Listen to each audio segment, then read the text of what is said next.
Labdien! Mans vārds ir Ieva Bērzemniece. Esmu energoefektivitātes programmu departamenta vadītāja.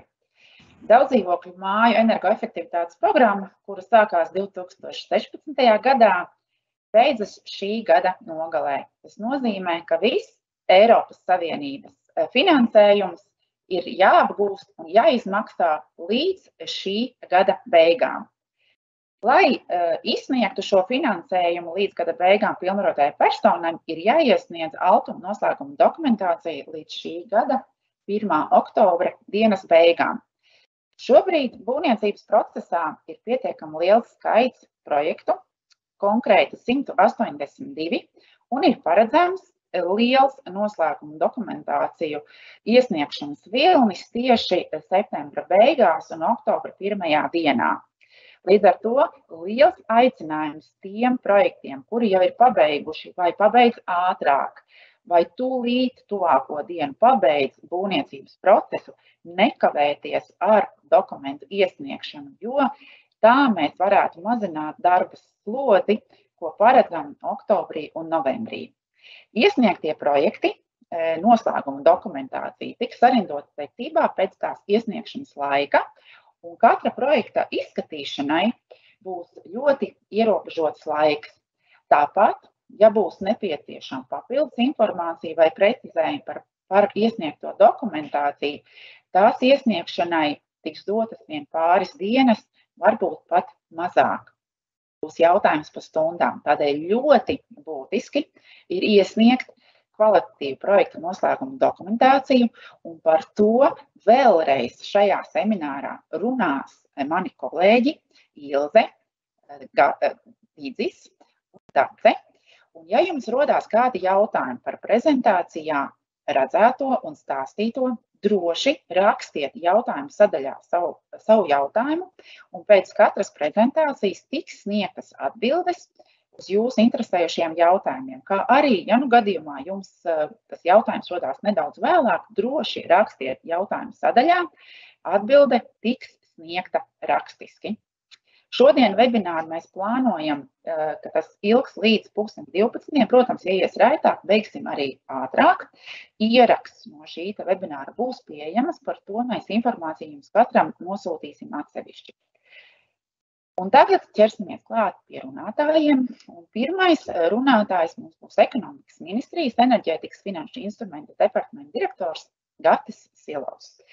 Saprotot programmas būtību un projektu ieviešanas specifiku, mēs esam saņēmuši signālus, ka atsevišķu projektu būvniecības pabeigšana un noslēguma dokumentācijas iesniegšana Altumā līdz 1. oktobrim nav iespējama. Par to, kas notiks ar šiem projektiem, ja dokumentācija netiks iesniegta līdz 1. oktobrim, aicināšu Gati pastāstīt. Lūdzu, Gati. Labdien!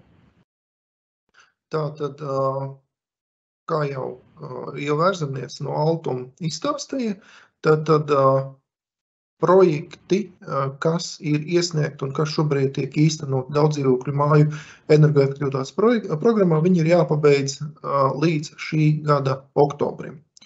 Termiņi ir noteikti, un tad šie termiņi ir jāievēro. Kas notiek situācijā, ja 1. oktobrī 23:59 viss nav 100% pabeigts un visi dokumenti nav 100% iesniegti Altumā? Tādā situācijā šādu projektu, kurš nav 100% pabeigts, mēs saucam par nefunkcionējošu projektu, tāpēc, ka viņš nav nodrošinājis pilnīgu funkcionalitāti tā, kā tas bija plānots. Ja? Tātad mana stāstījuma tēma ir, ko nozīmē, ja projekts ir nefunkcionējošs projekts, kā ar tādiem projektiem ir jāstrādā un kā nefunkcionējošos projektus ir jāpabeidz un ko tas praktiski nozīmēs projektu īstenotājiem. Pirms es turpinu stāstīt par nefunkcionējošiem projektiem, es gribu uztaisīt vienu mazu remarku, kad jautājums par plānošanas periodu pagarināšanu šodien netiks runāts, jo tādas iespējas nav. plānošanas periods beidzās šogad. Jo saprotam to, ka mums paralēli jau pagājuši gadu ir uzsākušies jauni plānošanas periodi, jaunas programmas, līdz ar to mums šobrīd ir jāpabeidz vecās programmas un vecie projekti.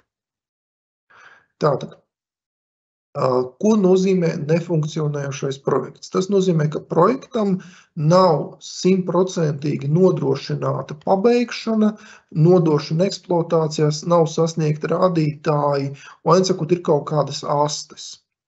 Ja? Nefunkcionējošais projekts ir tas, kuram 1. oktobrī šādas astes ir izveidojušās. Ja projekts visu izdara līdz 1. oktobra dienas beigām, iesniedz dokumentus Altumā, viss kārtībā, tas nav nefunkcionējošais projekts, tas ir normāls projekts, lai arī pēdējā brīdī pabeigts. Ja? Tad jau Vērzemniece minēja, ka šobrīd būvniecības procesā ir 180 projekti.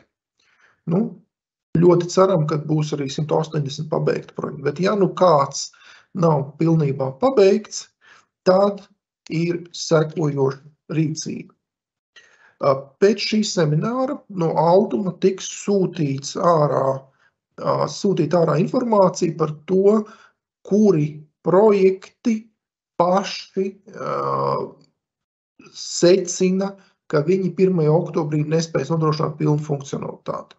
Ja, tad tie projekti, kuri saprot, ka 1. oktobrī viss nebūs pabeigts, lūdzu saņemsiet no Altuma lūgumu sniegt informāciju par šiem projektiem, jo mums, protams, ir sava nojausma par to, cik daudz un kādi projekti varētu būt, bet mums, joprojām mēs šobrīd esam augusta sākumā, ja, joprojām priekšā ir 2 mēneši intensīva darba un iespējams, ka mēs esam pārāk pesimistiski un iespējams, ka kāds projekts pilnībā visu 1. oktobrī var pabeigt un varbūt, ka mēs tikai pārāk pesimistiski domājam. Līdz ar to tie, kuri jūt, ka projekts nebūs pilnībā pabeigts 1. oktobrī, tad lūdzu sniedziet informāciju Altumam. Altums dos termiņu līdz 25. augustam iesniegt informāciju Mans Altums sistēmā par to, ka pirmkārt projektam ir jāpiesakās, ka viņš jūt, ka viņš būs nefunkcionējošais projekts. Tas ir pirmkārt. Otrkārt, tur ir ļoti skaidra un precīza informācija jāsniedz par to, cik būs apguve uz 1. oktobri un izpildi, un cik paliek pēc 1. oktobra. Ja? Jo attiecīgi no tā mēs secinām tas, kas ir izpildīts līdz 1. oktobrim, ko mēs varēsim nosekt no Eiropas struktūra fondiem. Struktūra fondu nauda mums ir pieejama šogad. Ja? Tas, kas nav 1. oktobrī izdarīts, tur, diemžēl, mums no struktūra fondiem mēs to vienkārši vairs nevaram nosakt. Ja? Tātad, pirmais ir tas, kas mūs interesē, cik daudz pēc jūsu aplēsēm jūs esat izdarījuši un ko mēs varēsim jums samaksāt no struktūra fondiem, no Eiropas naudas, un cik paliek tas, ko no struktūra fondiem samaksāt nevarēs. Ja? Nākamā lieta ir tāda, ka tad mūs interesē šie cipari, mūs interesē iemesli, kāpēc šāda situācija ir izveidojusies. Ja? Jo, kā jūs labi zinat, tad līgumi, kas jums ir noslēgti ar Altumu, ir tad Altums maksāja projekts ir pilnībā pabeigts.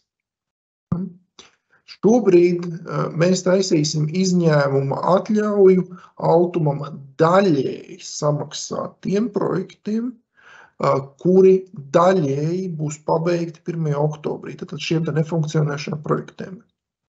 Bet Latvijas likumdošana ir tāda, ka šādu atļauju daļēji maksāt var sniegt tikai un vienīgi Latvijas Republikas ministru kabinets.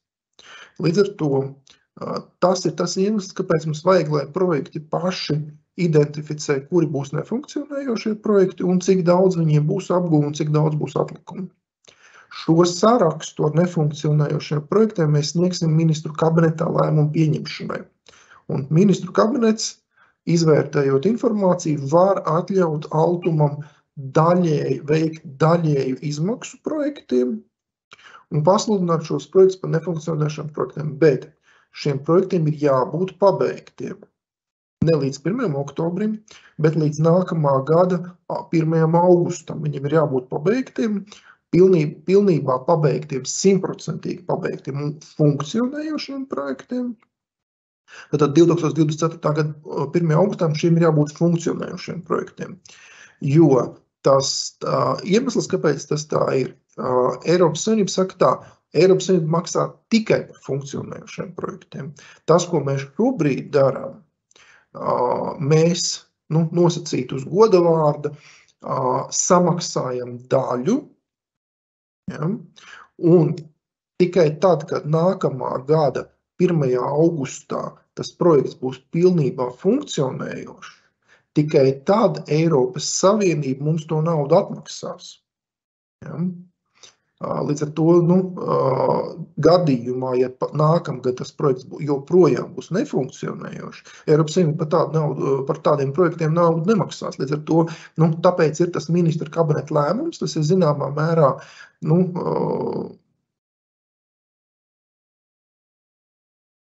tiek samaksāta nauda cerībā, ka pēc gada mēs to naudu dabūsim atpakaļ no Eiropas Savienības. Un tieši tāpēc ir ministra kabineta lēmums ar sarakstu par šiem projektiem, lai saprastu, par kādu summu mēs runājam, kas būs izdarīts līdz 1. oktobrim un kas paliek līdz nākamā gada 1. augustam. Ja? Tātad šādu sarakstu mēs lūdzam no jums līdz 25.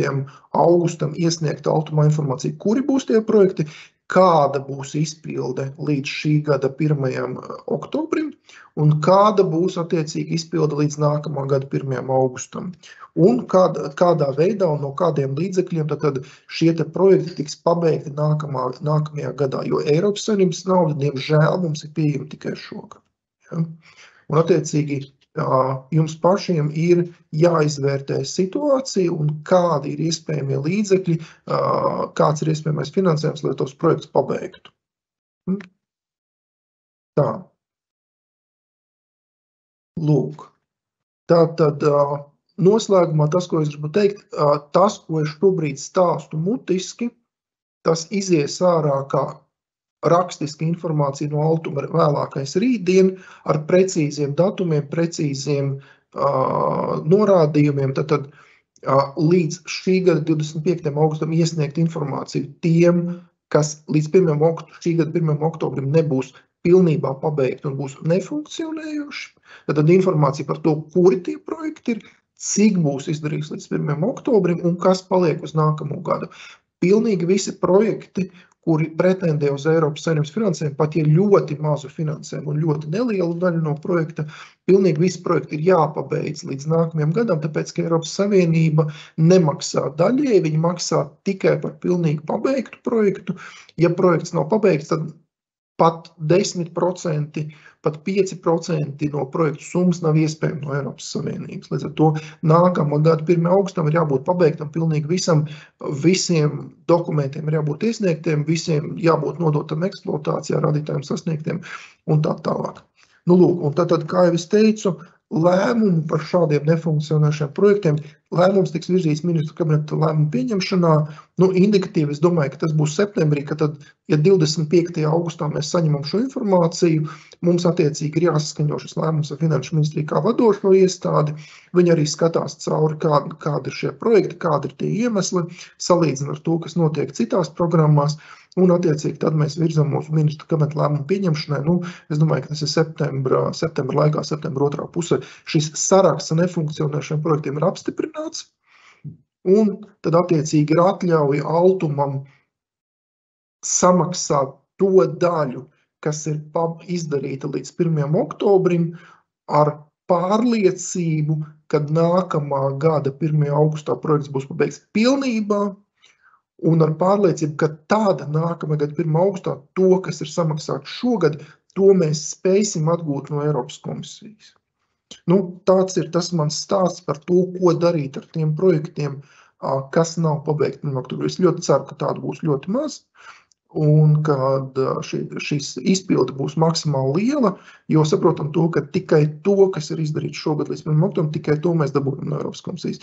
Pārējo visu mēs no Eiropas komisijas nedabūjam. Paldies, Gati!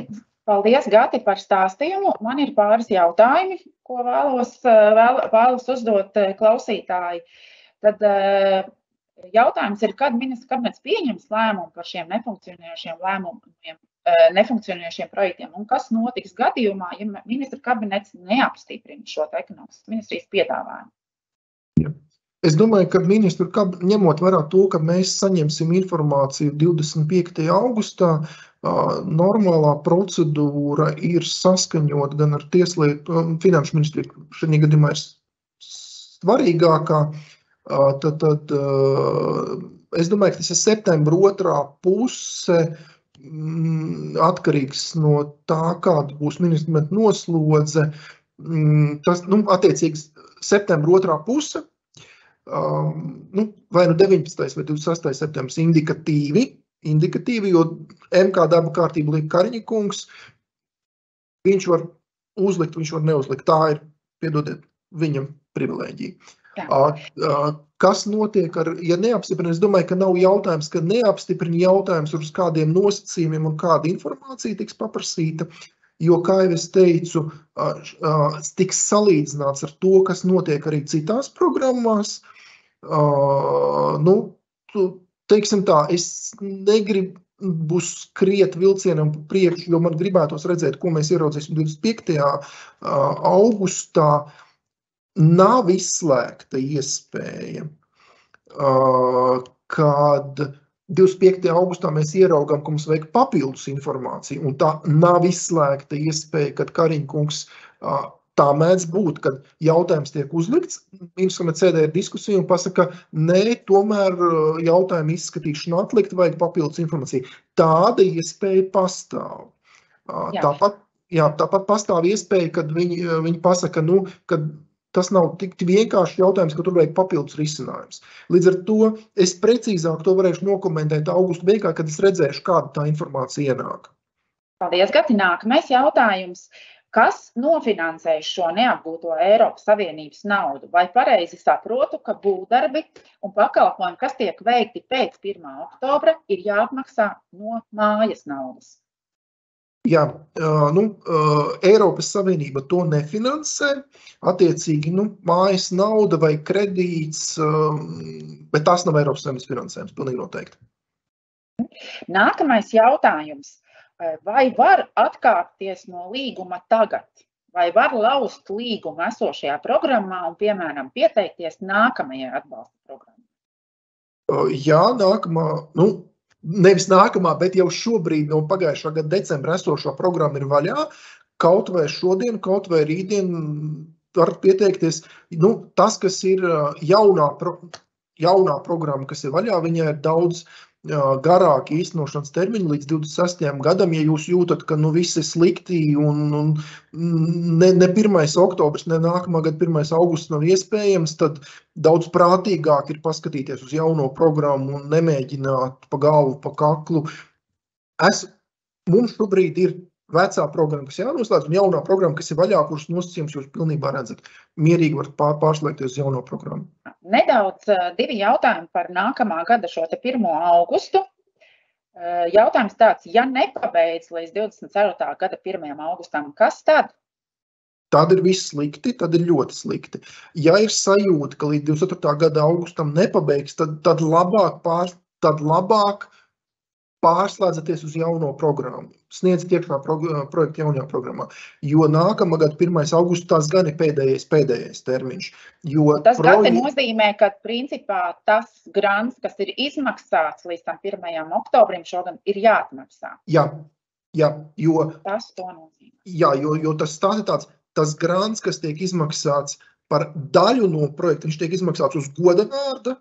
Nevis uz goda vārdu, tur būs juridiski tas būs sakārtots tā, ka ja nākamā gada 1. augustā projekts nav pabeigts un dokumenti nav iesniegti projektu pabeigšanu, tad tas grants, kas ir izmaksāts, ir jāatmaksā. Tāpēc, kad Eiropas Savienība tos projekts, kas nebūs pabeigti 24. gada 1. augustā, tos viņi metīs atpakaļ un teiks, nē, par tiem mēs nemaksājam.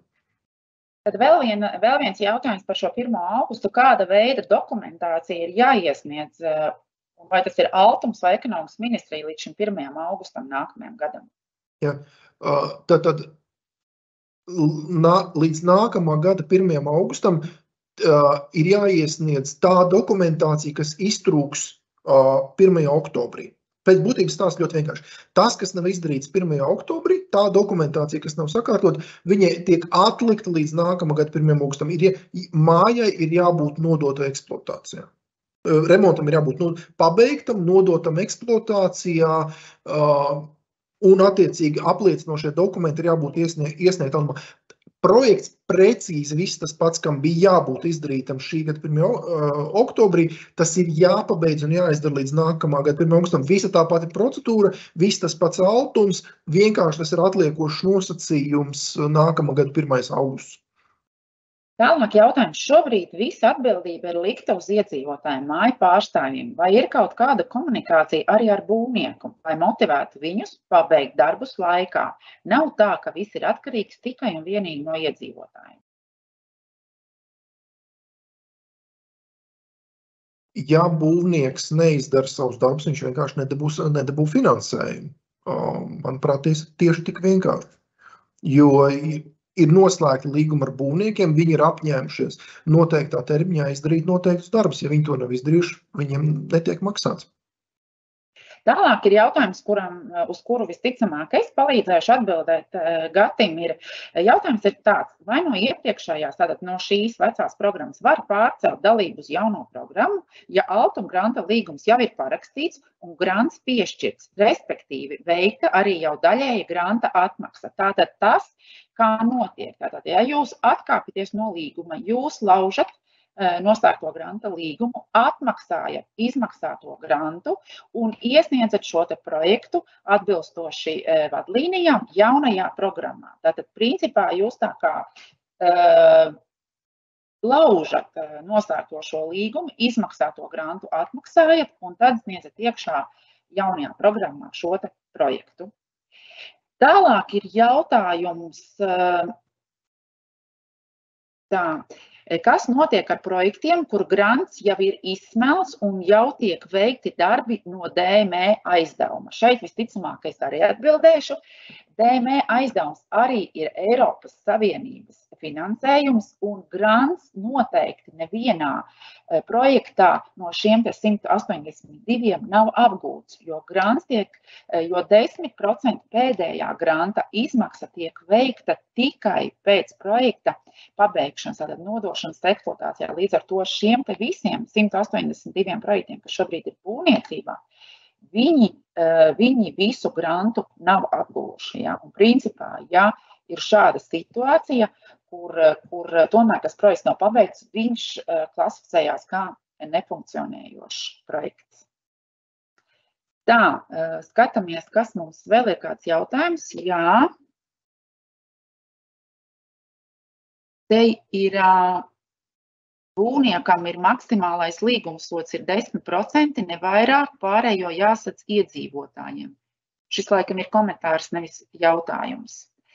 Skatos, Gati, kad uz visiem jautājumiem mēs esam atbildējuši. Paldies tev. Tālāk es došu vārdu savai kolēģei Ilzei Ungurei, kas jau daudz detalizētāk stāstīs par noslēgumu dokumentācijas iesniegšanu. Vārds, Ilze, tev, lūdzu. Labdien, paldies par lielo interesi, ko mēs redzam šodien mūsu seminārā. Tātad, jā, es sīkāk pastāstīšu par dokumentu kopumu, ko Altums vērtē. Vai jūs manu prezentāciju redzat? Tā, Ilze, tavu prezentāciju redzama, toši. Jā, tātad dokumentu kopums projekta noslēgumam vērtējam visu dokumentāciju, kas ir saistīta ar projekta īstenošanu un kuras nosacījumi izriet no granta līguma un granta nosacījumiem. Tātad Altuma vērtē no būvniecības līguma izrietošos dokumentus, bet ne tikai no būvniecības līguma, protams, arī no citiem noslēgtajiem pakalpojumu līgumiem. Tādēļ es ļoti aicinātu pirms noslēguma dokumentu iesniegšanas Altuma pašiem vēlreiz pārlasīt šos noslēgtos līgumus un pārliecināties, ka visi veiktie maksājumi un visi dokumenti, kas tiek iesniegti, ir atbilstoši šiem līguma nosacījumiem. Mēs vērtējam arī būvniecības tehnisko dokumentāciju, norēķinu dokumentus, būvniecības ikmēneša izpildes, pieņemšanas nodošanas aktus pakalpojumu sniedzējiem, rēķinus, jebkurus norēķinu dokumentus, kurus jūs paši esat atrunājuši savos pakalpojumu līgumos. Svarīgi ir mums iesniegt gala izpildi, kas ir pēdējā izpilde un gala rēķinu vai rēķinu sagatavi, lai mēs varētu aprēķināt, izrēķināt un savā pusē saprast, kāda tad ir kopējās projekta izmaksas. Ļoti aicinu pārliecināties, ka visi iesniegtie dokumenti par pakalpojumu sniegšanu ir visu pušu parakstīti, jo ļoti bieži mēs saņemam dokumentus, kuri nav parakstīti, pietrūkst viens paraksts, pietrūkst otrs paraksts, un tad mēs jums lūdzam šos dokumentus kārtot, un tas mēdz ievilkties diezgan ilgstoši. Tātad tas, ko es vēlos uzsvērt par gala rēķiniem, ņemot vērā, ka, protams, tas ir saistīts ar kaut kādu pievienotās vērtības deklarēšanu, jūs drīkstat sagatavot gala rēķinu sagatavis, bet viņām ir jābūt pieejamām tad, kad jūs iesniedzat mums visu noslēgumu dokumentāciju. Tad svarīgākā un lielākā, protams, projekta sadaļa ir būvniecības līgums un to nosacījumi, ko mēs skatāmies un lasām būvniecības līgumā. Mēs skatāmies būvdarbu līguma summu, arī visas vienošanās un izmaiņas par summām un termiņiem, ko jūs esat savstarpēji parakstījuši. Pārliecinieties, vai Altumā ir iesniegtas pilnīgi visas vienošanās, kuras ir bijušas būvniecības līguma izpildes laikā. Pārliecinieties, vai visos rēķinos izpildēs ir korektas atsauces uz konkrētām vienošanām, papildus darbiem, jo to mēs visu pārbaudīsim un nebūs īsta laika labot šos dokumentus. Veicamo darbu apjoms, pārbaudam ieslēgtos, izslēgtos darbus, lai mēs saprastu, kāda ir gala summa, par ko mēs varam veikt izmaksu attiecināšanu. Atbildīgie speciālisti, tātad iepirkumā droši vien lielākai daļai bija arī norādīti, kāda ir atbildīgie speciālisti. Ja ir bijusi speciālistu maiņa, tad vai ir pamatojošie dokumenti, vai ir skaidrojumi atbilstoši iepirkuma nolikumam. Apdrošināšanas polises un to nosacījumi. Tātad ļoti precīzi pārbaudiet, kādas paši polises esat līgumā ierakstījuši un prasījuši būvniekam, kādi ir polišu iesniegšanas termiņi. Vai viņi ir ievēroti, vai viņi nav ievēroti. Par to mazliet vēlāk pastāstīšu. Tātad darba pieņemšanas nodošanas kārtība. Būvniecības līgumā jums ir precīzi aprakstīta kārtība, kā būvnieks jums nodod un kā jūs pieņemat darbus, kādus dokumentus sagatavojat, kādus dokumentus un kurš paraksta. To arī mēs pārbaudam. Objekta nodošana eksploatācijā. Vai objekts ir nodots eksploatācijā? Ja ir vairākas apliecinājumu kartes, mēs paskatām, vai visas daļas ir nodotas eksploatācijā, kādi ir datumi, kā tas iet kopā ar būvdarbu līguma grafiku. Tā kā lūdzu šiem arī visiem datumiem un visām vienošanās un visu, ko jūs esat vienojušies savā starpā, pārbaudēt, vai šie termiņi un dokumenti ir korekti.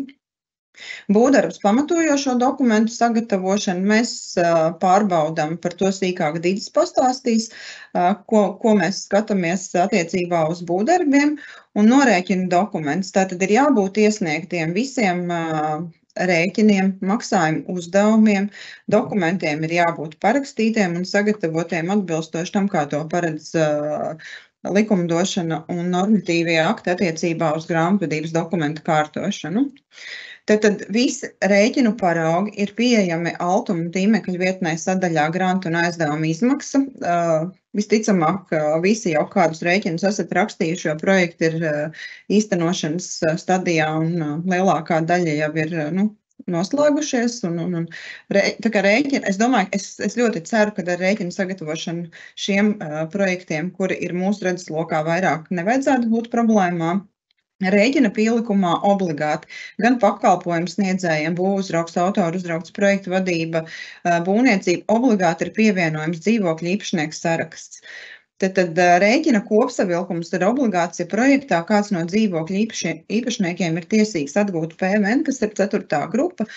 Tie projekti, kuri ar šādiem rēķiniem strādā, arī es ļoti ceru, ka visi jau vismaz vienu rēķinu ir izrakstījuši un saprot, par ko ir runa. Tad rēķinā iekļaujamā informācija jums pašiem ir norādīta visos pakalpojumu līgumos, obligāti pakalpojumu saņēmējs, dzīvojamās mājas adrese, atsauc uz dzīvokļu īpašnieku kopību, maksājuma mērķis, obligāti norādīts noslēgtā pakalpojuma līgums, būvniecības līgums un DME projekta numurs. Ja nav atsauc, ka rēķins ir sagatavots elektroniski un derīgs, bet bez paraksta rēķiniem ir jābūt parakstītiem. Neparakstīti dokumenti, viņi patiesībā, mēs viņus nevaram akceptēt. Gala rēķins, kā jau iepriekš minēju, ir sagatavojams, un jūs viņu varēsiet sagatavot, ja būsiet korekti aizpildījuši visas izmaksas mūsu Excel failiņā, kas ir visu projekta kopsavilkums, un ļoti viegli varēsiet sarēķināt, kādām ir jābūt gala rēķina summām, ja ir kādi ieturējumi vai līgumsodi vai citas lietas, ko jūs esat ieturējuši no pakalpojumu sniedzējiem vai būvnieka.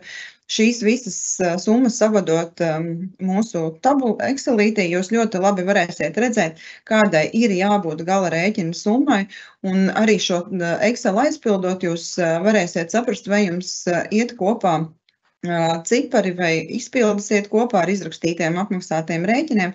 Tā kā šo jūs varat jau sākt darīt paralēli, ja vēl neesat darījuši, un es iesaku arī to darīt, jo tas paprasīs jums zināmu laiku, lai jūs sagatavot šo informāciju. Tā kā vairākos projektos ir attiecināmās un neattiecināmās izmaksas, mēs ļoti aicinam un iesakam tomēr šīs izmaksas uzrādīt un nodalīt, lai ir pašiem vieglāk saprotams, jo mēs vērtējam un skatāmies attiecināmās izmaksas, un ja jūs kaut ko esat maksājuši no neattiecināmām izmaksām, jums pašiem ir jāsaprot, vai jūs neesat kādam pakalpojumu sniedzējiem kaut ko samaksājuši vairāk, un kā šī visa kopējā projekta summa tad sajiet kopā un kā viņi, vai nav kādas nobīdes. Tā kā es aicinātu pievērst šim uzmanību arī izrakstot rēķinus un rēķinus apmaksājot. Tad rēķinu sagatavošana, tas, ko es iepriekš jau minēju, ir mūsu Excel failiņš, kas bija granta pieteikuma pielikums. Šis ir jūsu darba materiāls, šis ir arī mūsu darba materiāls. Mēs tieši caur šo pašu dokumentu liekam un pārbaudām visus veiktos maksājumus, kad ir nodošanas pieņemšanas akti, kad ir izpildes parakstītas, un kā ir jāveidojās arī 4. grupas rēķiniem. Un pēc tā mēs strādājam tieši pēc tā paša dokumenta, ar kuru mēs iesakam un lūdzam strādāt arī jums, lai rēķini būtu korekti un nebūtu kļūdas iesniegtajos rēķinos. Esam sagatavojuši arī nosacīti polišu tādu pārbaudas lapu, lai jums būtu vieglāk pārbaudīt jūsu būvniecības līgumā paredzētās polises. Šis polišu termiņu pārbaudas failiņš ir pieejams Altuma mājaslapā. Mēs arī par šo esam izsūtījuši e-pasta pilnvarotajām personām, tā kā aicinu visus jau sākt pārbaudīt savas polises, un ja kaut kas attiecībā uz jau saulēcīgi runāt ar apdrošinātājiem, gatavot apliecinājumus, gatavot skaidrojumus, kāpēc poliša termiņi ir pārkāpti, nav ievēroti, vai kāds ir piedāvātais risinājums, kā šos jautājumus pilnvarotā persona plāno atrisināt. Arī šajā pārbaudas lapā ir ierakstīti komentāri, kādos gadījumos kādi dokumenti būtu nepieciešami, lai pamatotu kādus termiņu kavējumus. Tad dokumentu labojumu iesniegšanas termiņš un gala rēķini. Tad, kad jūs saņemsiet pirmo kopu par iesniegto noslēgumu, ko Altuma izvērtē par neatbilstībām vai norādēm, ka dokumenti trūkst, mēs norādīsim konkrētu termiņu, līdz kuram šie dokumenti mums ir jāiesniedz. Ja kāds dokuments šajā termiņā nebūs iesniegts, mēs noslēguma pārskatu gatavosim atbilstoši tiem dokumentiem, kas ir mūsu rīcībā.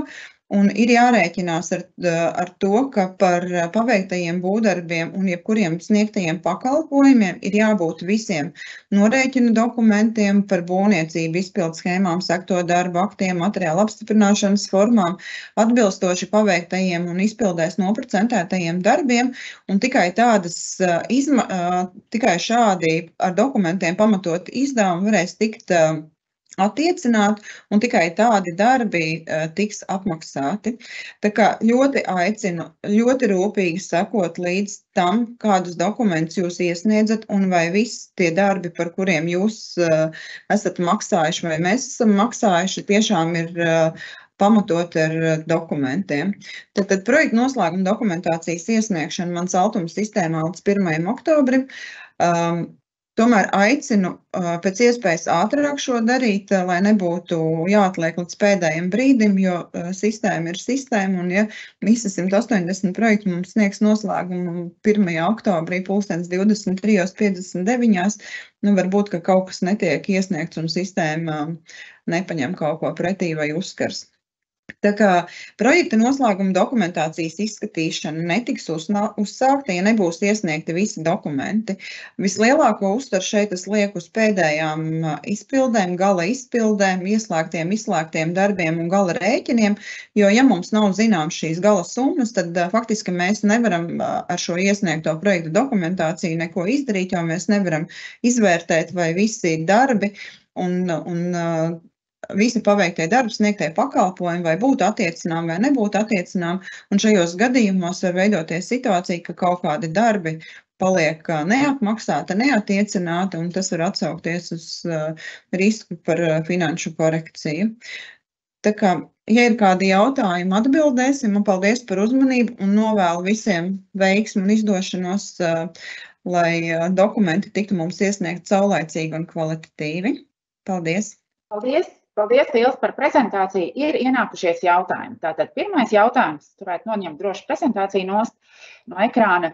Pirmais jautājums ir par altuma finansētajiem projektiem. Tātad, ja līgumi, rēķini, būvdarbu izpildes un līgumi vienošanās jau ir iesniegti altumā, jo altums ir finansētājs, vai tiešām beigās vēlreiz viss tas pats ir jāiesniedz altumu? Ja jau tas vienreiz ir izdarīts, kādēļ tas ir jādara atkal, kā Ilzē, tu savā prezentācijā pat to prezentēji? Tad, ja ir altuma finansēti projekti, protams, mums iesniegtie dokumenti, rēķini, kas ir apmaksāti, visas vienošanās, kas ir izvērtēts, nav otrais jāiesniedz. Ņemot vērā to, ka mums ir divu veidu projekti ar altuma finansējumu, banku finansējumu, tad ir neizdalīja, protams, šo atsevišķi, bet tie dokumenti, kas ir altuma rīcībā, atkārtoti jāiesniedz nav. Tad ir vēl viena lieta, ko mums atgādina Ilze, ka noslēguma pārskata dokuments sistēmā līdz iesniegšanai tiek uzglabāt tikai 30 dienas. Lūdzu, ņemiet vērā. Tas mums tāds atgādinājums. Es sapratu, ka runa ir par melnrakstu, ja?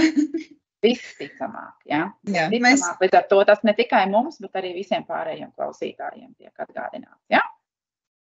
Paldies, Ilze, par prezentāciju. Vairāk jautājumu nav. Tālāk tad došu vārdu kolēģei Dacei, kas pastāstīs par juridiskām niansēm noslēguma dokumentācijā iesniegšanai, par biežāk pieļautajām varbūt neprecizitātēm. Dace, lūdzu, vārds tev. Labdien!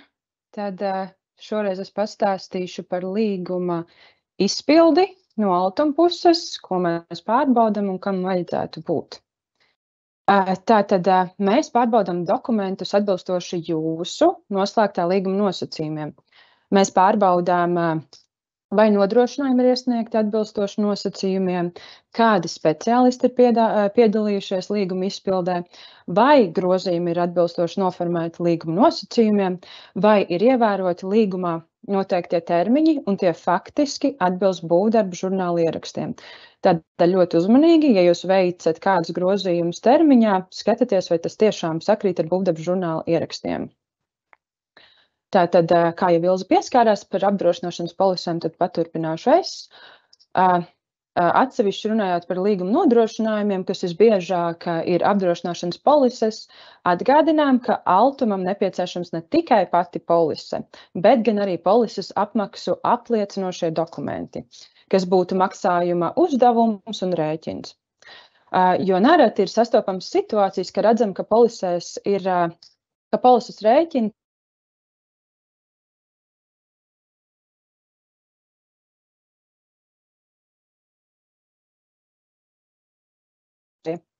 ka šī apdrošināšana ir spēkā.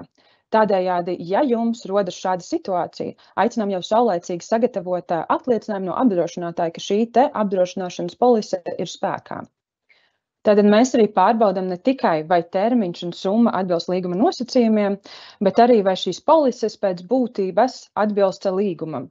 Jo bieži vien līgumā ir noteikti papildus kritēriji polisēm, kā piemēram, ka tā jābūt pirmā pieprasījuma, nevar būt vienpusēji atsaucama bez pasūtītāja piekrišanas, tad šādus te nosacījumus mēs arī vēlamies redzēt polisē.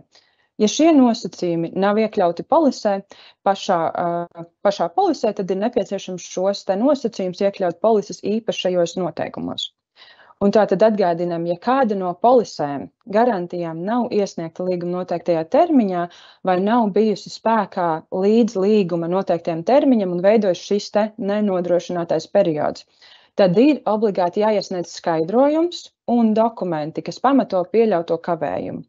Piemēram, sarakste ar apdrošinātāju, kas pierāda, ka šis te polises noformēšanas datums ir saulaicīgs, lai nav tā, ka teiksim, izpildītājs šo te polises pieprasījumu ir veicis tikai mēnesi pēc līgumā noteiktā termiņa. Tas ir, lai mēs varētu pārliecināties, ka izpildītājs ir rīkojies godprātīgi, ievērojot līguma nosacījumus. Tātad tālāk runāšu par līgumā izpildē iesaistītajiem speciālistiem. Tātad par speciālistiem, kas ir iesaistīti līgumā, ir jābūt pierādījumam, ka visi speciālisti, kas ir pieprasīti iepirkumā, ir piedalījušies līguma izpildē. Tad mēs arī pārbaudām, vai šie speciālisti, kas ir norādīti iepirkuma piedāvājumā, vai tie arī ir tie paši, kas piedalās līguma izpildē. Kā arī kontrolējam, ka šīm personām ir spēkā esošs šīs te jomas certifikāts. Jo mums ir vairākas situācijas bijušas, kad speciālistam ir beidzies šis certifikāts, bet speciālists turpina parakstīt līguma izpildes dokumentāciju, kas nav pieļaujams. Šādā gadījumā, ja speciālistam ir beidzies certifikāts, tad izpildītājiem ir jālūdz pasūtītājiem saskaņot speciālista maiņu. Un tātad turpināšu ar to, ja veikta ir speciālista nomaiņa, tad mēs pārbaudām, vai speciālista kvalifikācija atbilst iepirkumā noteiktajām prasībām.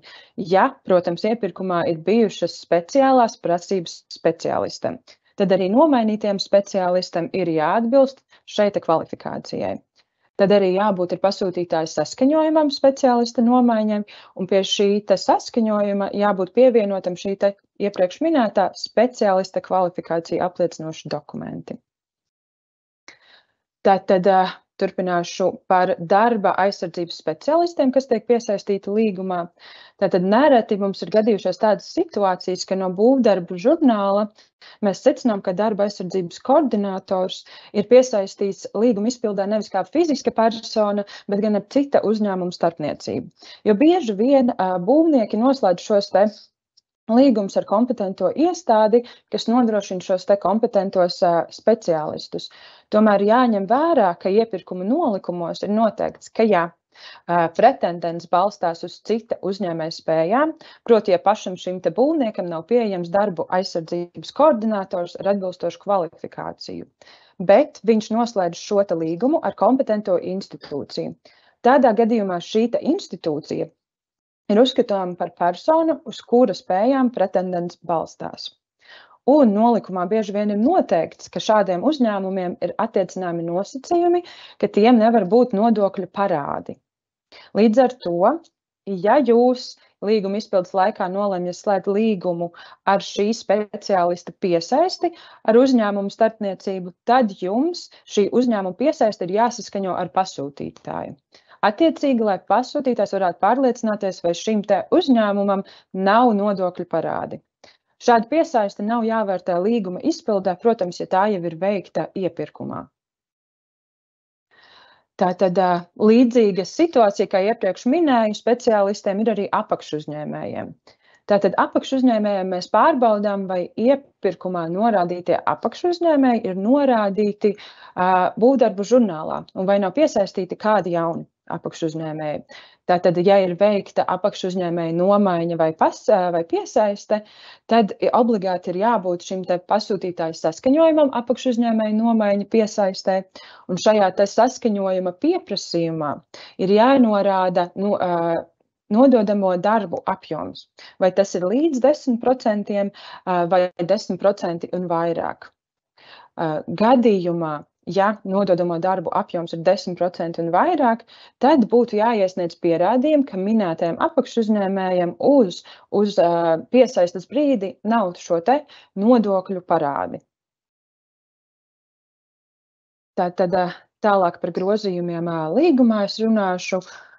Mēs vēlētos vērst uzmanību, ka vienošanās par grozījumiem līgumā ir jāgatavo savlaicīgi, izmaiņu veikšanas brīdī, lai dokumentāli viss atbilstoši noformēts, nevis laiku pēc tam, kad grozījumi jau ir veikti un tiek tā kā piedzīti dokumenti.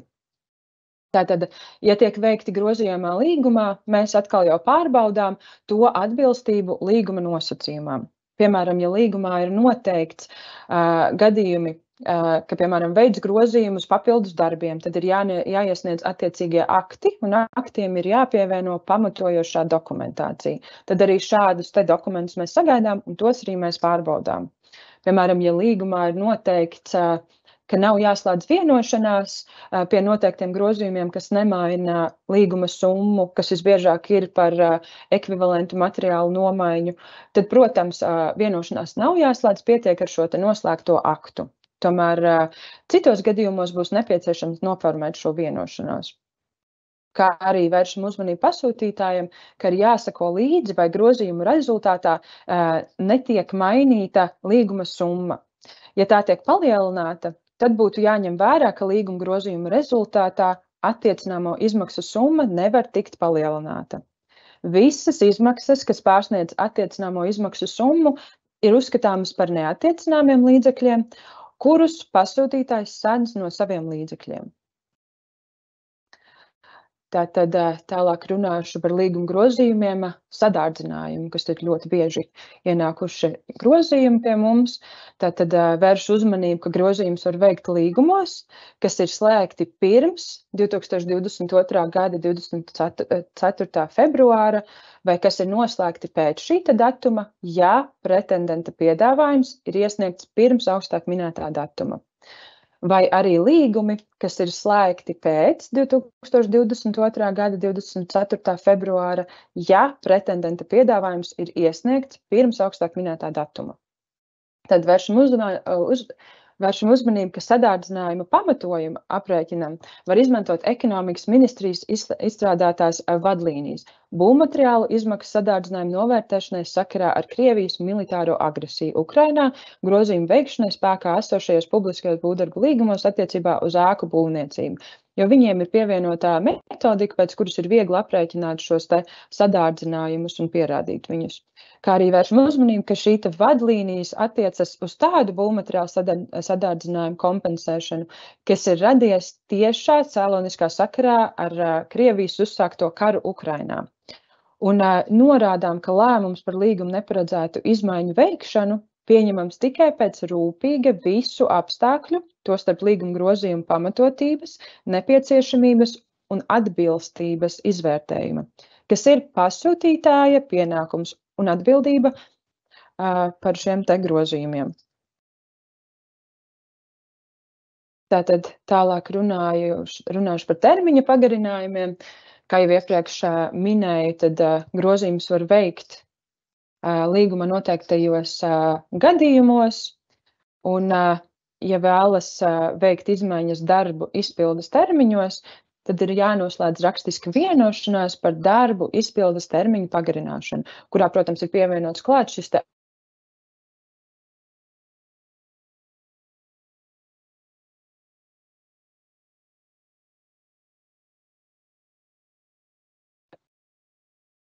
pagarināšanu līgums neparedz, tas nenozīmē, ka to nekādā situācijā nevar grozīt. Ir jānoslēdz vienošanās par darbu izpildes termiņu pagarinājumu, jāiekļauj detalizēts pamatojums, ka šis pagarinājums ir nepieciešams objektīvu iemeslu dēļ, un šos pagarinājumu iemeslus ir iestājies no izpildītāja neatkarīgu iemeslu dēļ. Tādēļ ir ļoti detalizēti jāapraksta šis pagarinājums un pagarinājuma nepieciešamība. Tātad šeit es pastāstīšu par iespējām, kādās situācijās var veikt šos pagarinājumus, ja pat tie nav līgumā noteikti.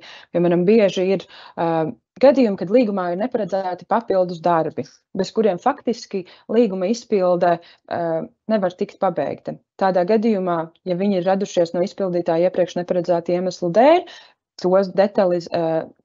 tos pamatojot ar noteiktiem dokumentiem, var veikt šādus grozījumus. Gadījumos, kad ir nepieciešams izmaiņas projekta tehniskajā dokumentācijā un izpildītājs nekādīgi nevar veikt darbus, kamēr šīs izmaiņas nav veiktas. Šeit jau acīm redzami no izpildītāja neatkarīgi iemeslu dēļ ir iestājušies šī situācija, ko izpildītājs īsti nevar ietekmēt, tādējādi dokumentējot šos apstākļus, grozījumi izpildes termiņā ir pieļaujami. Tehniskais pārtraukums. Protams, jāņem vērā, ja vien iepirkuma dokumentācijā un līgumā nav noteikts, ka darba izpildes termiņā ir iekļauts tehnoloģiskais pārtraukums, tad gan ar šādu nosacījumu tehnoloģisko pārtraukumu nevarētu veikt. Un trešo pušu darbības. Piemēram, ja pasūtītāja vainas dēļ tiek kavēta dokumenta saskaņošana, nenodrošina nepieciešamos dokumentus, tādējādi tad pasūtītājiem pašam būtu arī jānorāda tas pie vienošanās, ka viņš tieši ir šī kavējuma iemesls, tādējādi kavējot būvdarbu izpildes laiku. Piemēram, iedzīvotāji nelaiž savus dzīvokļos, kas ir diezgan bieža situācija, tādējādi tajā brīdī vajadzētu sagatavot tādu kā fakta konstatāciju, sakt, ka tajā un tajā dienā netika tajā un tajā dzīvoklī, kavējās tādi un tādi darbi, lai pēc ķēdītes mēs varam to izsacināt, ka tiešām šis pagarinājums ir objektīvi nepieciešams. Vai arī gadījumos, piemēram, ja būvvalde noteiktajos termiņos neizskata dokumentus. Tādos gadījumos mums pietiek ar e-pasta saraksti, kur mēs redzam, kādos datumos tika iesniegti būvvaldē šie dokumenti, un būvvalde nav nodrošinājusi noteiktajā laikā atbildi. Un tam līdzīgi gadījumi. Tā. Paldies par uzmanību. Tas no manis būs viss. Ir kādi jautājumi?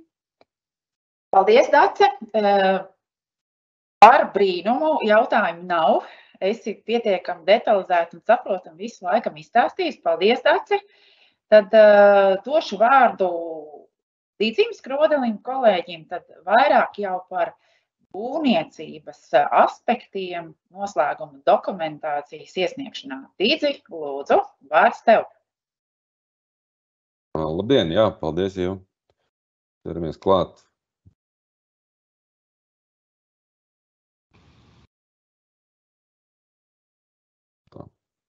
Prezentācija ir vēl redzama vai nav vēl?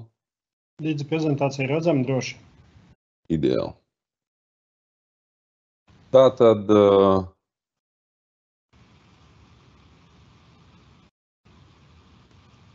pastāvīgi pārbaudīt visus dokumentus, kas tiek iesniegti Altuma vērtēšanai. Visi dokumenti, ko iesnieguši būvnieki, vispārējie projekta dalībnieki, tie cilvēki, kas iesniedz dokumentus mans Altuma sistēmā, lūdzu vēlreiz pārbaudiet, vai viss ir ieskanējies, vai visi dokumenti tiešām ir dabūti iekšā sistēmā, lai mēs varētu uzsākt pārbaudi. Ir gadījumi, kad kaut kādi dokumenti neieskanējas vai kaut kur ir noklīduši, un līdz ar to var rasties kaut kādas nepatikšanas. Lūdzu, pārbaudiet dubultā. Tālāk par fasādes apliecinājumu kartēm. Atzīme par būvdarbu uzsākšanas pabeigšanas nosacījumu izpildi ir objekti, kur ir vairākas apliecinājumu kartes atvērtas BIS sistēmā, pārbaudiet, vai tās viss ir noslēgtas. Datumi papīra formāta dokumentā un datumi BIS sistēmā būvvaldes atzīme par darbu pabeigšanu. Salīdziniet, pārbaudiet, ja kaut kādas neskaidrības, noskaidrojiet, ja būvvaldes, uzrakstiet skaidrojumu, iesniedziet mums, ja neatbilstības. Apliecinājumu kārtu inženieru būvēm bieži aizmirstās, diemžēl arī lūdzu pārbaudiet, vai visas atvērtās BIS sistēmā kartes, arī tie darbi, kas nav tikuši veikti, vai viņas ir vai nu atceltas vai noslēgtas.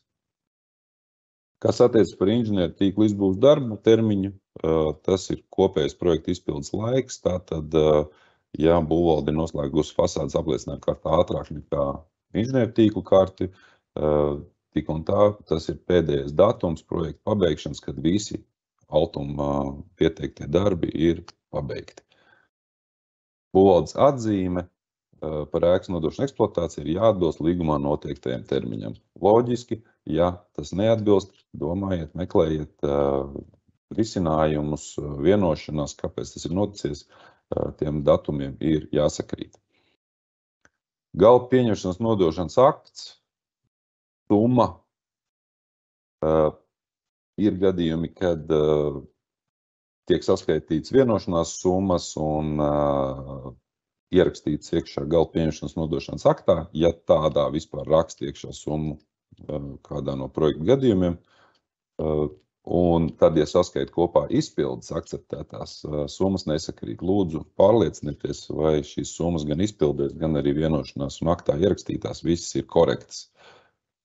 Tad pārbaudiet lūdzu, vai kāda ir jums nosacījuma līgumā, kad ir jāparaksta pieņemšanas nodošanas akts. Ja? Pirms vai pēc darba nodošanas būvvaldei, dažreiz ir arī starpakts, ja, teiksim, 2 aktiem.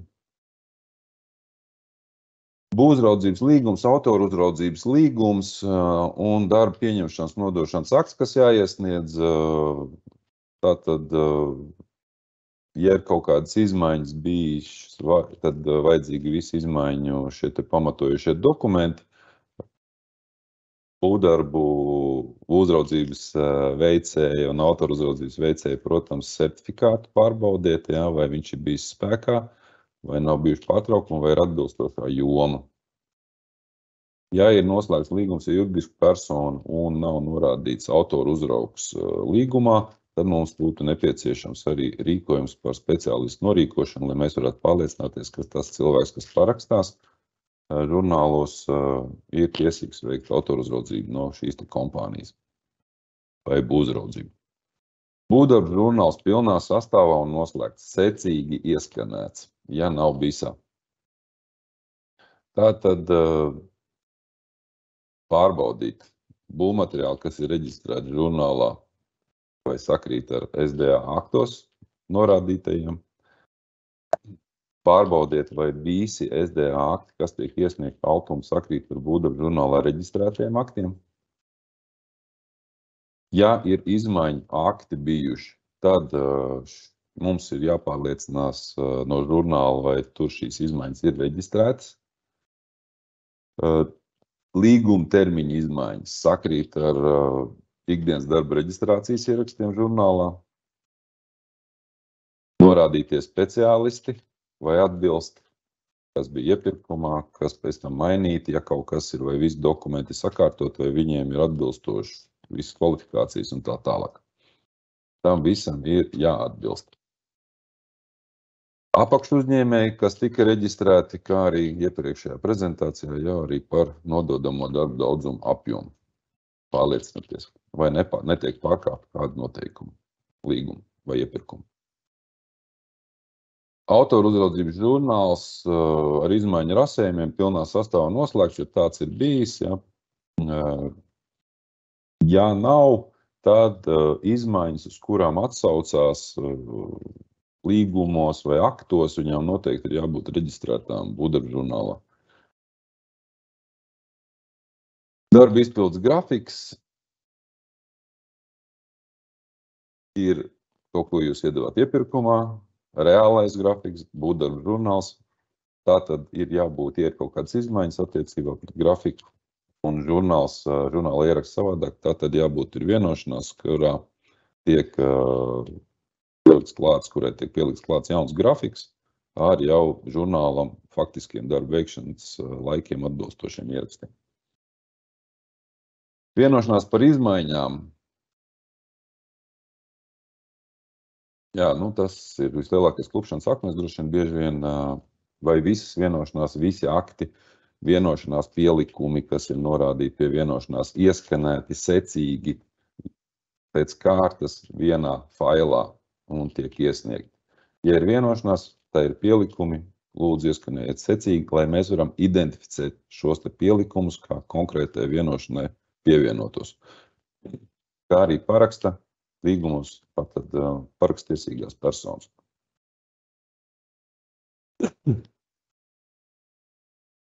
Tātad summas. Vienošanās ir ierakstīta summa, par kuru jūs vienojaties, ja ir kaut kādas izmaiņas summā. Pārliecināties, vai pievienotajās tāmēs un arī aktos šīs summas ir tādas pašas. Saskaitot atsevišķu pozīcijas, var būt nesakritīs. Lūdzu, pārliecinieties. Tātad izmaiņas sakrīt ar projektu, informāciju būdot žurnālā un reāli veiktajiem darbiem. Pamatojums. Jebkurām izmaiņām ir jābūt loģiskam pamatojumam. Noteikti to vajag ierakstīt. Atsevišķi nianses. Tātad, ja līguma izpildes laikā ir veikts izmaiņas darba apjomos, kur rezultāti tiek mainīta līguma summa, ir jāiesniedz atbilstoši vienošanās par līguma grozījumiem. Izmaiņu rezultātā attiecināmo izmaksu summa nevar tikt palielināta. Tātad, pievēršiet uzmanību, vai saskaņā ar līguma nosacījumu darba izpildes termiņā ir iekļauts izpildītāja pienākums nodot objektu eksploatācijā. Tādā gadījumā gala pieņemšanas nodošanas akta parakstīšana nav pieļaujama pirms objektu nodošanas eksploatācijā. Ja līgumā būvniekam ir pienākums nodot eksploatācijā, tātad gala pieņemšanas nodošanas aktu nevar parakstīt pirms būvvaldes akta. Tātad vienmēr pārliecināties, vai sakrīt izmaiņu summas un pozīcijas izmaiņu tāmēs izmaiņu aktos un noslēgtajās vienošanās. Aizstājuma darba veidu gadījumos vērtējot tiek aprēķināta izmaiņu starpība. Aizstājuma darbi tie ir, teiksim tā, darbi, kuru rezultātā tiek sasniegts viens un tas pats mērķis. Ja? Tāds lielākais aizstājamo darbu pasākums ir veidināmā fasāde tiek nomainīta uz apmesto fasādes lapjo fasādēm. Radiatori pēc siltām grīdām otrādāk. Ja? Izmaiņu gadījumā sekot līdz attiecināmo un neattiecināmo darbu sadalījumu un fiksēt tās vienošanās. Ja jūs slēdzat vienošanos par izmaiņām, sekojiet līdz summām. Attiecināmo un neattiecināmo darbu summām. Attiecināmie darbi nevar pieaugt, tātad, ja jums summa skrien pāri, tātad tie darbi vienošanās norādiet, aiziet uz neattiecināmiem, kas skrien pāri. Tas ir jānorāda vienošanās. Dzīvokļu īpašnieku apliecinājumu viens no lielākiem izaicinājumiem jums ir risinājums, kādu laiku jau atpakaļ Altuma izsūtīja visiem informatīvu vēstuli par to, kad ir pieejama atjaunināta forma un šos te apliecinājumus var parakstīt arī pilnvarotā persona. Veidlaps paraugs atrodas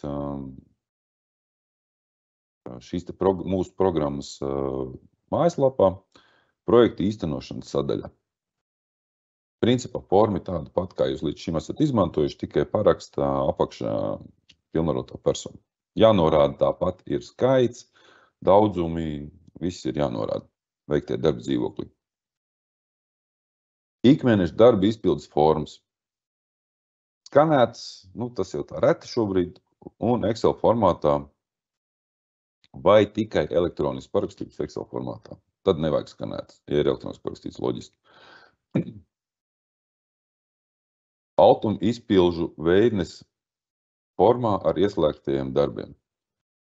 Tātad, ja ir ieslēgtie darbi, tātad ir jābūt ģenerētai izpilžu formai no Altuma puses, un izpilžu veidne ir apstrādāt BOS sistēmām. Tātad vēlreiz atgādinu par pārbaudīt ikmēneša izpildes un līguma un vienošanās ierakstītā summas. Ļoti bieži saskaramies ar nesakritībām.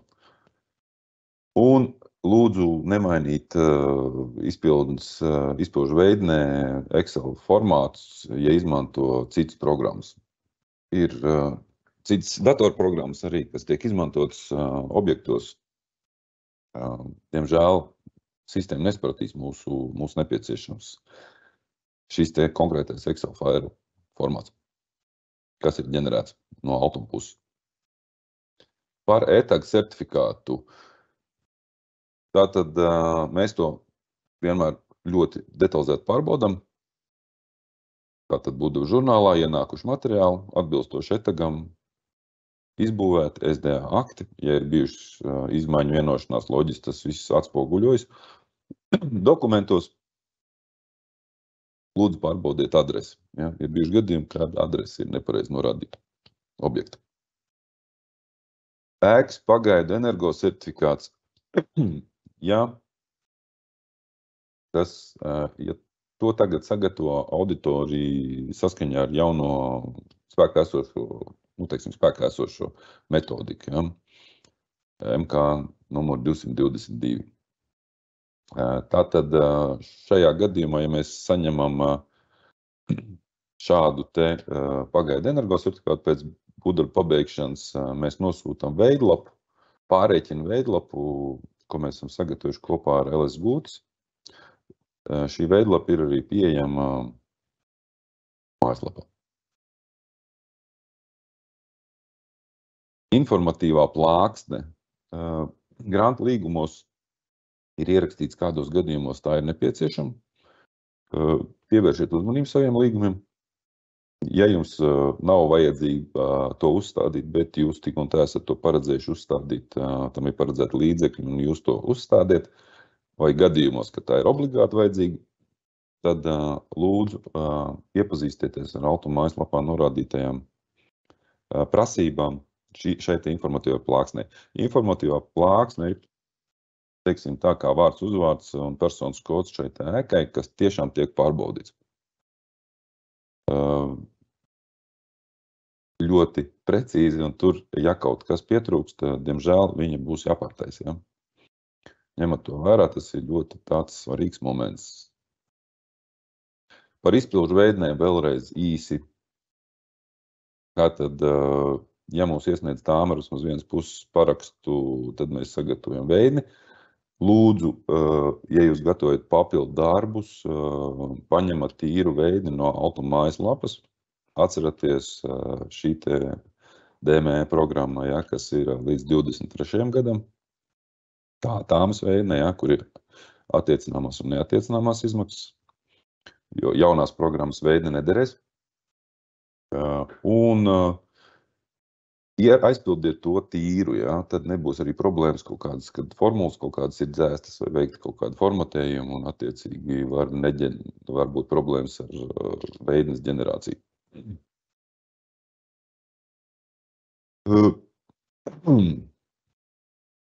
Kad jūs saņemat, jūs iesniedzat izpildi ikmēneši, ja, mēs viņu pārbaudām, izlaižam caur BOS sistēmu un jūs saņemat automātisko paziņojumu, ka viņu pārbaudīt, ja viss kārtībā, ja nav kļūdas. Nākošā mēneša izpildi rakstat iekšā secīgi pēc saņemtās atbildes. Ja. Nevar iesniegt, piemēram, kaut kādu veco iepriekš ģenerētu izpildi, ja, aizpildītu. Katra nākošā mēneša ir ar iepriekšējā mēneša pārbaudi izgājušo izpildi, tikai tā. Mēs pārbaudām, nākošo mēnesi ierakstām. Mēs atkal pārbaudām, nākošo mēnesi ierakstām. Tas pats attiecas uz visiem pārējām izpildēm, papildu darbiem tā tālāk, ja viņas iet ilgāk. Nedrīkst tur neko mainīt, ierakst iekšā tikai to, kas ir atļauts, un viss būs labi.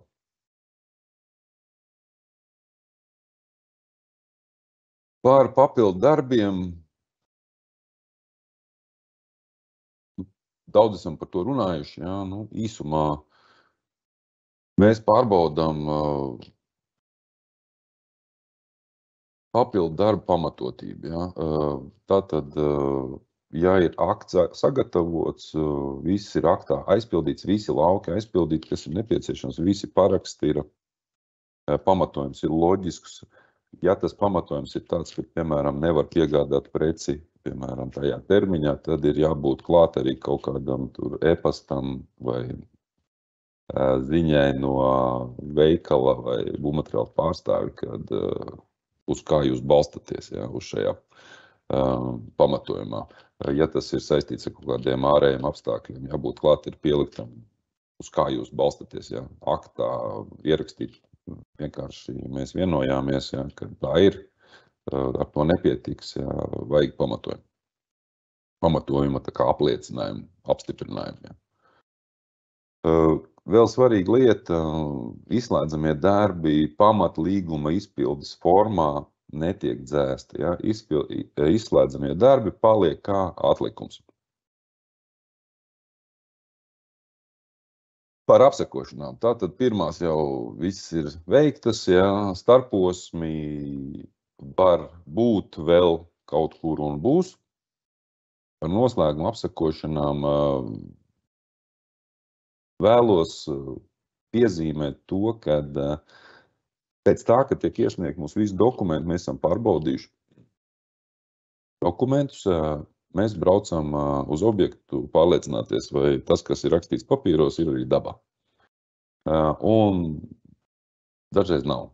Ja? Un tāpēc lūdzu projektu vadītāji no pasūtītāja puses, būvzraugi, paši būvnieki, ņemot to vērā, ka mēs kaut ko saprotam no celtniecības un ja darbi, kas ir noprocentēti un kaut arī par viņiem ir iesniegti dokumenti, bet dabā viņi ir izpildīti, netiks akceptēti. Ja? Diemžēl, vai loģiski iedzīvotājiem par to jāmaksā. Ja?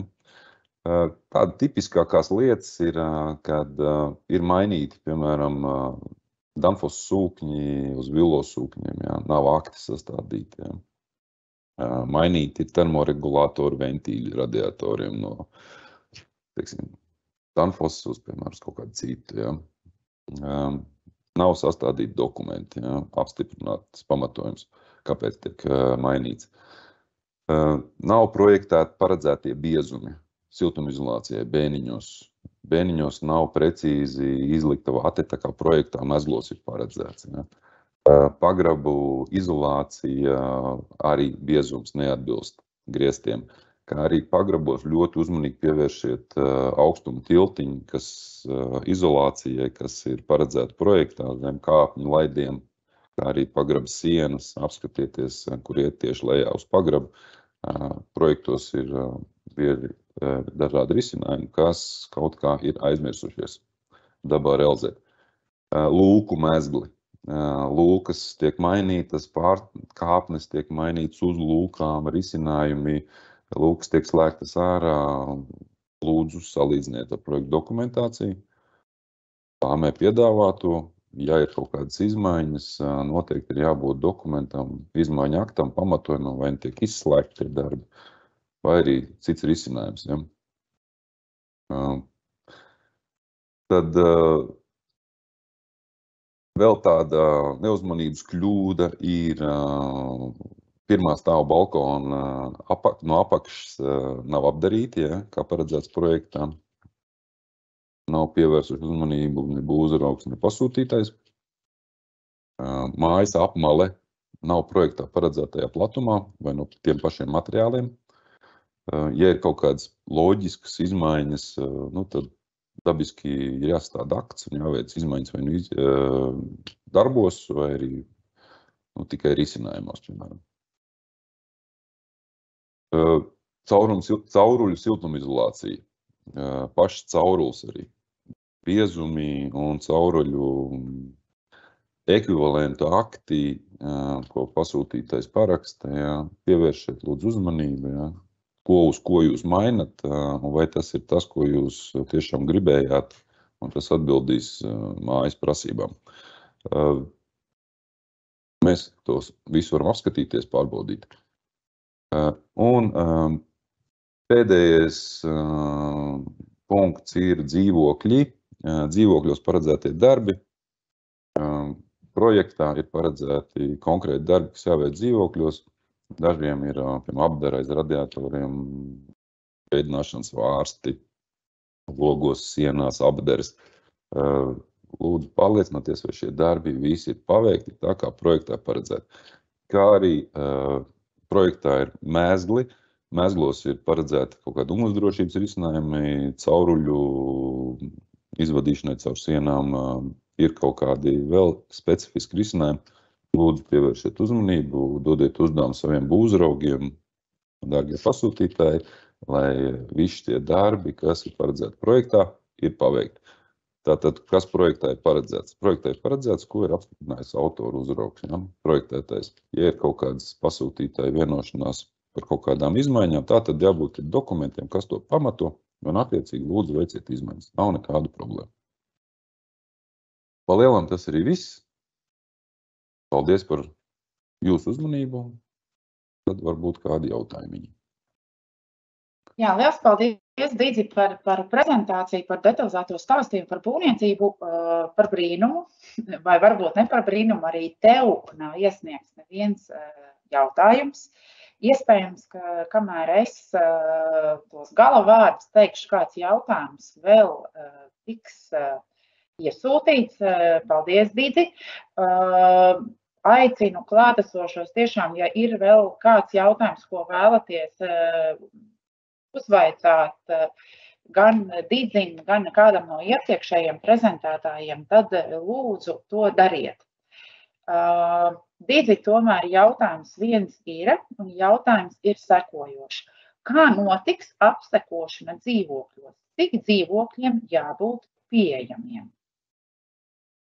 Tad, kad mēs nosūtam apsekošanas paziņojumu pilnvarotai personai par laikiem, kad mēs ierodamies, mēs tur norādām, ka ir nepieciešama piekļuva vienam dzīvoklim. Ja? Tātad pilnvarotā persona pati izvēlās, kurā dzīvoklī mūs ielaidīs. Šīm dzīvoklim jābūt tādam, kur paredzētie darbi tika veikti. Ja? Loģiski. Paldies, Dīdzi. Tātad atbildi ir viens dzīvoklis, ko pati pilnvarotā persona izvēlas un kur tiešām tie darbi ir veikti. Ja mūs rodas kaut kādas šaubas vai aizdomas, vai ir kaut kādas tādas no ārpuses konstatētas problēmas, mēs lūksim arī piekļūt citiem dzīvokļiem, kaut kādiem pēc izvēles. Jā. Paldies, Dīdzi, paldies.